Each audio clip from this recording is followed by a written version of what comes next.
ام المومنین میمونہ رضی اللہ تعالی عنہا نے بیان فرمایا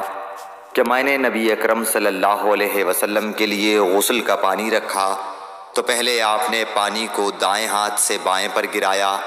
اس طرح اپنے دونوں ہاتھوں کو دھویا، پھر اپنی شرمگاہ کو دھویا،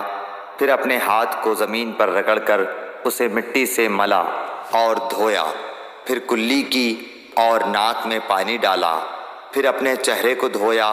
اور اپنے سر پر پانی بہایا، پھر ایک طرف ہو کر دونوں پاؤں دھوئے، پھر آپ کو رومال دیا گیا لیکن آپ نے اس سے پانی کو خشک نہیں کیا۔ صحیح بخاری حدیث نمبر 259۔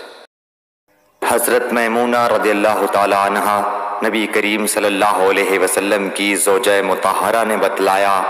کہ نبی کریم صلی اللہ علیہ وسلم نے نماز کے وضو کی طرح ایک مرتبہ وضو کیا، البتہ پاؤں نہیں دھوئے، پھر اپنی شرمگاہ کو دھویا اور جہاں کہیں بھی نجاست لگ گئی تھی اس کو دھویا،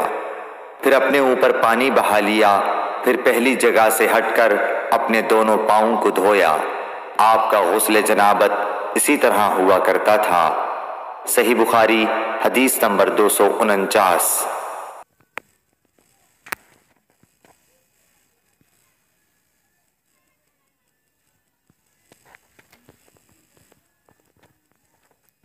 نبی کریم صلی اللہ علیہ وسلم جب غسل فرماتے